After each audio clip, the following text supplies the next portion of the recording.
Fred Vasseur has just made a revelation so impactful that it shook the very foundations of the Ferrari team and left the entire Formula One paddock in a state of disbelief. At first glance, it seemed like just another tense radio exchange between Lewis Hamilton and his engineer Riccardo Adami during the Monaco Grand Prix.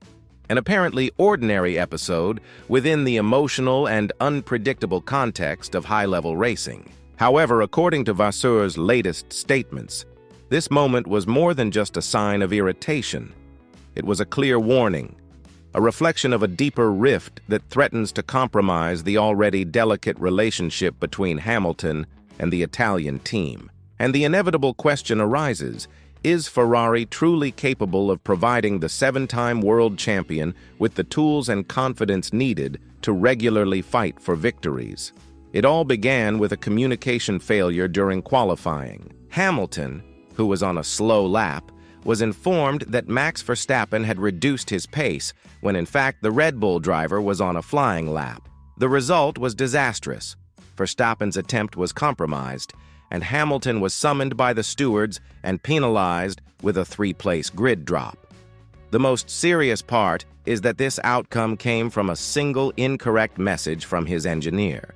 In Monaco, where starting position is critical and overtaking is extremely rare, this mistake had a devastating impact.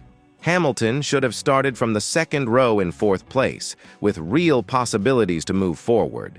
Instead, he lined up in seventh, stuck in midfield traffic with little room to maneuver. When the race began on Sunday, the damage was already done. Despite all his efforts, Hamilton spent most of the race behind slower cars, unable to show the promising performance he had displayed in earlier sessions. He crossed the finish line in fifth place, a result that looked decent on paper but concealed a deep-seated dissatisfaction. Then came the radio communications. Short phrases, vague answers, fragmented exchanges. In the final laps, the British driver asked for clear information about the leader's situation. In return, he received vague responses. When he insisted, he retorted sharply, "You're not answering the question." This statement, made with evident frustration, revealed something deeper: the growing disconnect between the driver and his support team. The most surprising revelation, however, came after the race. Fred Vasseur explained that Riccardo Adami was not allowed to communicate with Hamilton at that specific moment, and the reason was not a technical issue, but rather an internal Ferrari guideline that strictly regulates when engineers can talk to drivers. Vasseur described this as a standard procedure. But in doing so, he exposed a systemic problem, a structure so rigid and bureaucratic that instead of serving the team, ends up sabotaging its own operation. And all of this happened at a track like Monaco, where real-time updates can be the difference between a podium and oblivion. If this is shocking you as much as it shocked us, consider showing your support by liking this video and subscribing to the channel. We have much more to explore on this situation. From the moment the lights went out, it was clear the problems went beyond the racetrack. Hamilton was fighting on two fronts, against the cars around him and against the deafening silence from his own radio. As the laps went by on the narrow streets of Monte Carlo, the seven-time champion kept asking for updates. What was the gap to the leaders? Was there a chance to catch up? Any target times? Was an undercut possible? But the answers, instead of being precise, were vague and frustrating. When he finally received a general overview, his response was immediate and sharp. "You're not answering the question. Am I 1 minute behind or not?" That wasn't just irritation. It was disbelief. It was a driver realizing he was flying blind. Then came the coldest moment of all. After completing the 78 laps of the race and crossing the line in fifth, Hamilton thanked the team but then paused. He asked, "Are you upset with me for something? Is there something wrong?" The response was complete silence. A silence that spoke volume. Was it a technical issue? An emotional hesitation? A strategic block? No one knew for sure, until Vasseur revealed a disturbing detail. Ferrari has an internal rule stating that race engineers can only talk to drivers on the straights, a rule designed to minimize distractions. On paper, it might make sense, but in Monaco, where there are virtually no straights, that rule becomes a liability. On a circuit where every second and every turn demands rapid decisions, sticking to a protocol hinders performance. Hamilton needed guidance, but Adami chose to follow the manual. And this episode became a symbol of Ferrari's structural rigidity, where rules are prioritized over real-time adaptation. It's worth remembering that Hamilton is no rookie. He's one of the greatest names in motorsport history. But he's still adapting to Ferrari. He needs to understand the car's behavior, the team's nuances, and the new strategies, especially in a context with different regulations, like the mandatory two-stop rule in Monaco. But when the radio goes silent, the chances for progress vanish along with it. Now imagine an alternative scenario. Hamilton starting from 4th place, as he should have. In clean air, free to attack, attempt the undercut, and apply an aggressive strategy. But instead, he was stuck in traffic, wearing out his tires while waiting for instructions that either never came or arrived too late. Even after the race, when he tried to understand the team's vague message over the radio, "This is our race," he was left puzzled. What race were they referring to?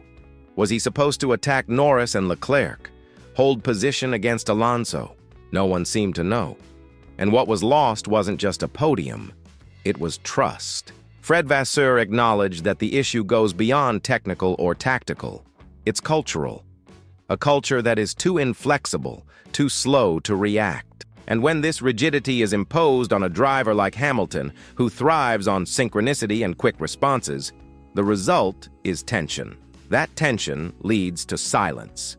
Silence leads to mistakes. Mistakes cost positions and valuable points. This moment, moreover, couldn't have come at a worse time. Charles Leclerc is on a roll. He just secured another podium and looks more energized than ever. Internally, Ferrari will naturally want to back the homegrown talent. But if that means pushing Hamilton aside, the most strategic signing of recent years could become a liability, not just in terms of on-track performance, but for internal morale, project development, and long-term cohesion. According to Vasseur, everything will be reviewed, but reviewing alone is not enough. Hamilton needs real-time answers. A strategy that adapts to the race's dynamics. A team that understands and meets his needs with precision. Because right now, the radio between him and his engineer is no longer just a tool. It has become a symbol, a visible warning in the cockpit of one of the greatest drivers in history.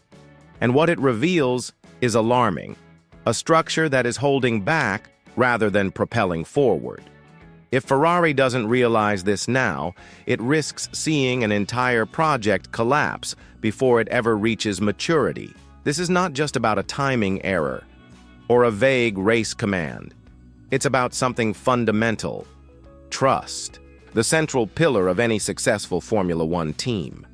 When that bond between driver and engineer breaks down, it's not just seconds that are lost, it's direction, it's belief. And Hamilton didn't come to Ferrari to fade away. He came to make a mark, to lead, to win. But no matter how legendary a driver may be, no one achieves victory without a team fully committed to clarity and purpose. Hamilton has always been a master of strategic patience. But even the most seasoned champions have their limits. Now, all eyes turn to Vasseur. Will he be able to restore the connection with Hamilton? Reform Ferrari's internal culture before it unravels completely? Or will we watch this project fall apart under the weight of the very system that created it? Monaco was a wake-up call, and if Ferrari doesn't respond, the consequences may not just be another lost race. They could be the collapse of a dream that once held historic promise. Tell us in the comments. Do you think Ferrari can fix this? Can Hamilton and Adami rebuild the trust needed to battle in the next races? Or are we witnessing the first signs of a deeper internal split within the Scuderia? If you stayed with us until now, thank you so much. Don't forget to like this video, subscribe for more in-depth Formula One analysis, and turn on notifications so you don't miss a single chapter of this explosive season.